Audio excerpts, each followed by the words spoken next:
So guys, that's my reading of the short story The Rain Came related to intertextual dialogue. The first thing I imagined that could be a possibility of intertextual dialogue was Andromeda's myth. That's why, let me read the part which represents my interpretation. It was no longer a question of being a chief or hunger-stricken people that waged Labong's heart. It was the life of his only daughter that was at stake. At the time when Uganda came to meet him, he saw the glittering chain shining around their waist. The prophecy was complete. So, Andromeda's mind, chain girl in a high position as a princess, and the sacrifice for her own will and for the society where she lives. Also,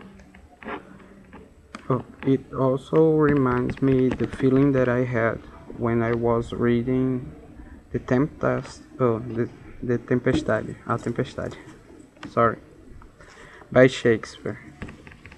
There, there is a relation between Caliban, the beast character of the play, and his beliefs. And I mean Chulabong O and Oganda. I mean a connection to the nature, but also why I watched the movie about this play, and the actor who represents Caliban is dark skinned.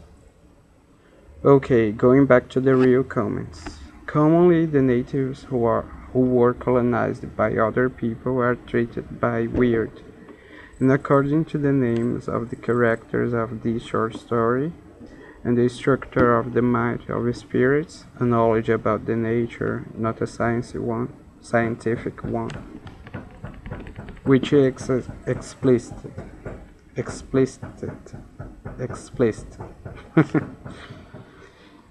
in it, reinforce the similarity they both have.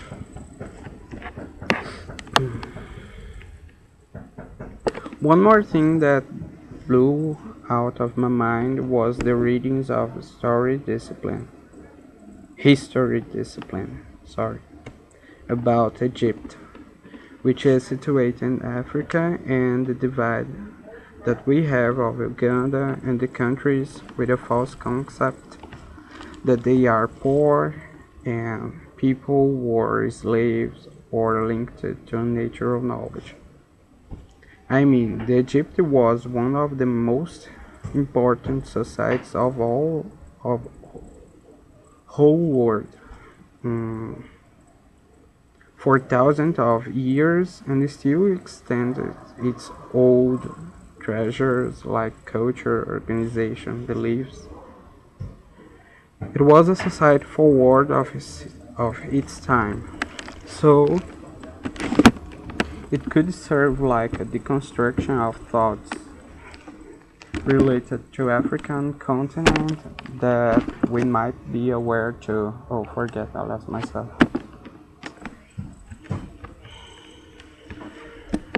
Let me see what. Another part I'd like to mention is this one. Please let me read for you, dear reader friends. The chief must not weep. Society had declared him the bravest of men. It is complicated to me to read, to hear, to watch a man who cries, and do not compare to a single boys don't cry by The Cure. Here I can see how the patriarchal discourse is present in every single part of the world.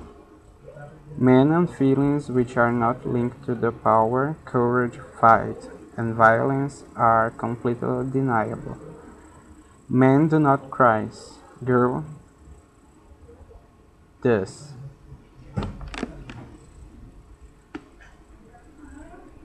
Man doesn't cry. Correct. Please. forget what I said. And one more thing, let me see.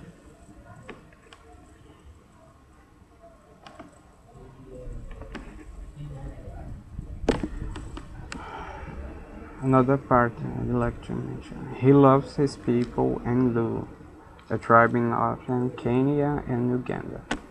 But what were the Lu for him without Uganda? Now when this space is named in the short story, I had like a brainstorm all the scenes of a great film, which portrayed some moments of Uganda blowing out my mind. The film is The Last King of Scotland. The translation is O Último Rei da Escócia. Another part I have to read is when Labong was consecrated chief, he was only a young man. Unlike his father, he ruled for many years with only one wife. But people rebunked him because his only wife did not bear him a daughter. He married a second, a third, and a fourth wife, but they all gave birth to male children. When I was reading this part, I remember Shakespeare's words. The word as a stage, because the chief is divided into two roles, the chief and the husband, and the father might be in this case, but so related to the plot, the difficulty of articulation the individual role and the society's role, it's kind of similar to a metamorphose by Kafka. But in this case, the role linked to society is the family of the protagonist that explores him.